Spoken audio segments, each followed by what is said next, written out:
Bienvenue sur la chaîne de la PPM. Dans cette vidéo, on va voir la définition analytique du produit scalaire.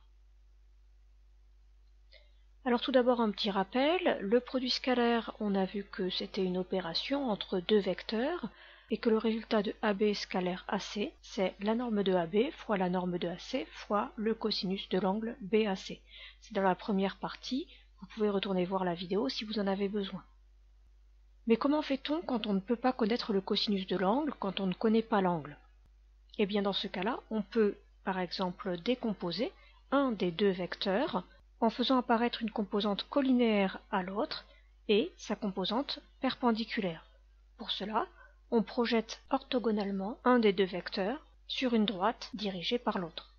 On remplace alors le vecteur par son projeté dans le calcul du produit scalaire. Là encore, une vidéo vous explique tout ça, n'hésitez pas à retourner la voir si vous en avez besoin.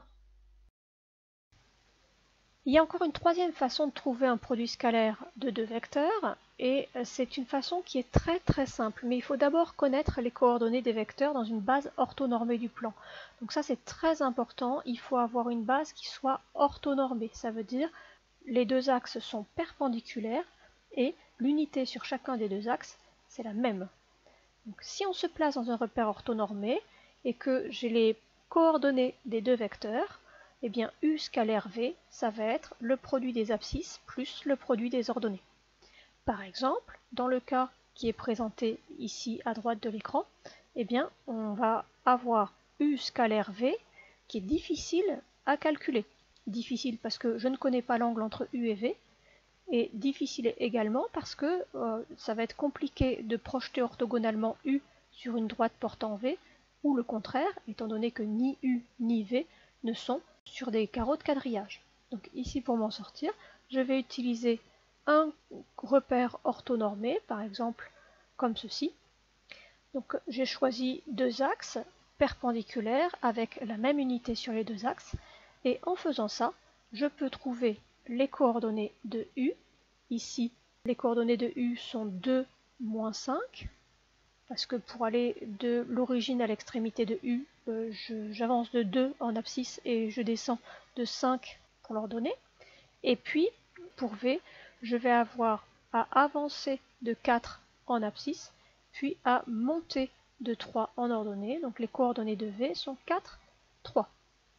Et ça suffit pour pouvoir utiliser la propriété. Ça me donne que le produit scalaire de U par V, c'est 2 fois 4 plus moins 5 fois 3.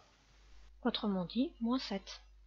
Comme vous pouvez le voir, si on a les coordonnées des vecteurs, finalement, on se retrouve avec un calcul extrêmement simple à faire. Donc c'est une méthode qui est pratique, à condition d'avoir un repère orthonormé.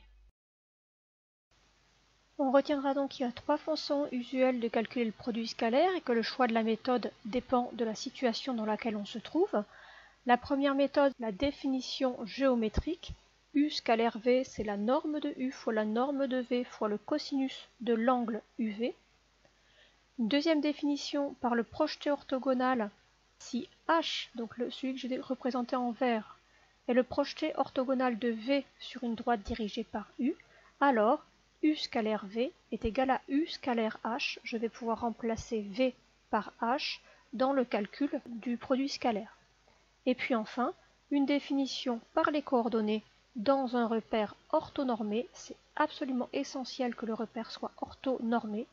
Et dans ces cas-là, si on connaît les coordonnées de U et les coordonnées de V, alors le produit scalaire de U par V, c'est le produit des abscisses plus le produit des ordonnées. Si cette vidéo vous a plu, vous pouvez mettre un pouce bleu et un commentaire sous la vidéo. Vous pouvez aussi vous abonner pour ne rater aucune nouveauté. A bientôt sur la chaîne de la PPM.